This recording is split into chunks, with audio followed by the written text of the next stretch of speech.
All right, welcome back to the channel. It's your boy Fanon, and in this video, we are going to be in the 154-pound division where Tszyu has been called out by Terence Crawford, but unfortunate for him, Tszyu, at least according to the last statement that Tszyu had made on it, doesn't want that fight and would drop the WBO belt before he took that fight because he wants a fight with Jermell Charlo.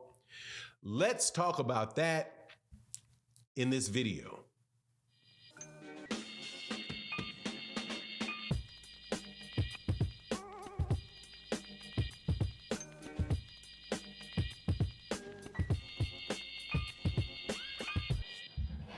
All right, welcome back to the channel. It's your boy Fanon, and in this video, we're going to be in the 154-pound division where I think this is bad news. I really do, because Terence Crawford is one of the best fighters in the world. Cannot wait to see who he fights next.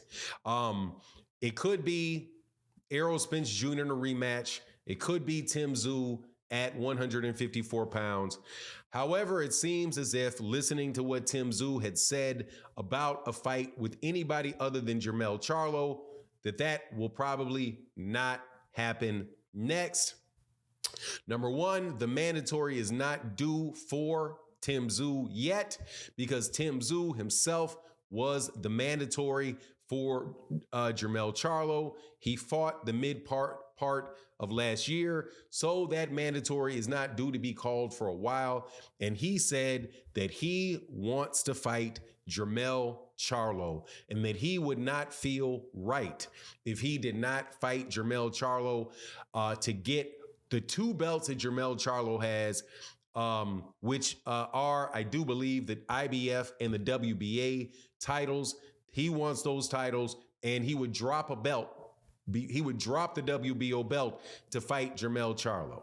And honestly and truly, I don't think you can blame him for that, because I think there's just as much in it or more in it for him to beat Jermell Charlo and then maybe fight Terence Crawford after that than there would be in him going straight to Terence Crawford and getting beat, and then that fight going away for him. Now, where does that leave Terence Crawford if that's the case? Before I get into it, because I always got to do this. Thank you guys so much for your support on the channel. Can't tell you how much I appreciate it. Thank you for coming by. If you're new, hit the subscribe button. If you're around a while, thank you so much. And I appreciate you guys when you tip that, give a little tip in the hat, in the tip bucket over there on the super thanks, which is below this video. It helps me to be able to continue to do these videos. As you know what it is, man, these lights cost money. So thank you. And to everybody that does it, Matty Yo, Barbara D, everybody. Gotta always say thank you to everybody that does that. Even if I don't say your name specifically, please, please, please understand I'm so appreciative. Where it leaves Terence Crawford is this. His best option is Errol Jr. in a rematch at 154 pounds. Errol Jr. says he still wants it. He said, hey, man, get out of your feelings. Fight me at 154 pounds, or fight me, let's do it again. Look, man, all these excuses that people are, and rightfully labeling excuses coming from Errol Spence. So Errol Spence Jr. is a camp. Now, for me, there's a difference. There's different types of excuses. There's excuses you have, and there's excuses you make up, right? If you make up an excuse, that's a problem, because you're just lying. If you have an excuse, hey, it is what it is. It's an excuse. So I'm going to excuse you. Let's run it back. You know what I mean? Like if you race somebody and they got a sprained ankle, you say, look, man, the reason I lost is I got a sprained ankle and I see a big swollen ankle. What can I say? You legitimately had an excuse, right? If you go to school and you catch a flu and you get a doctor's note that says you caught a flu, your teacher says, hey, I wanted you to take a test. Excuse me, got something in my eye. I wanted you to take this test, but you didn't come to school. You give them the doctor's note. Hey, it's a doctor's note which excuses you from missing a test. Okay, well, take a day or two and we'll see and we'll give you the test because you have an excuse. If you make an excuse up, that's something different, right? The dog ate my homework. I couldn't make it to school. I had the flu. Well, where's your doctor's note? Well, I don't have one. Well, sorry. Sounds to me like you're making that excuse up and we need that doctor's note. Too bad. So sad. Let's keep it pushing. I think Errol Spence Jr. has excuses. He did have that car accident. It's for real. He did have another car accident that took place in, I believe it was February, about 5 months before the fight with Terence Crawford. Right? People saw him looking different, acting different, and all that stuff before the fight and made notes about it. Not me, but other people did. So look, if you believe you can beat him anyway, don't run away from the fight. And I'm not saying run away from it like he's scared, but don't move away from it. Don't move away from the fight. Move towards the fight. Whatever amount of money y'all going to get paid is more money than who you're going to get paid fighting somebody else, and get it done. If you're not going to do that, then there's that young man, Jaron, who a lot of people want to see Terence Crawford fight.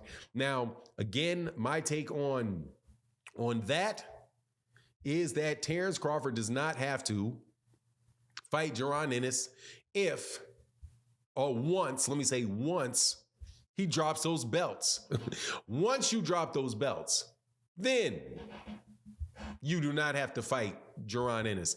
As long as you hold those belts and he's got the IBF and you got the WBA, WBO, and WBC, man, what you holding on for him to if you don't intend on fighting in that division anymore? As long as he has it, it makes it seem like he intends to defend him. That's the only reasonable inference you can draw from that, right? Just from that. Now, him saying I'm retiring, I'm doing this, man, fighters talk about retiring. Teofimo Lopez said he was retiring. Tyson Fury said multiple times he was retiring. They didn't retire. They came back and they fought. So, I'm not going to hold my breath or hang my hat on the fact that he said that he's going to retire. But he does have the right to do whatever he wants to do, just like any fighter has the right to do what they want to do. People talked about Garcia. Man, what's my guy's name? Ryan Garcia, saying he doesn't want to fight Jose Ramirez. He has the right to say that. You can't put him in the ring with Jose Ramirez if you don't want to get in the ring with Jose Ramirez.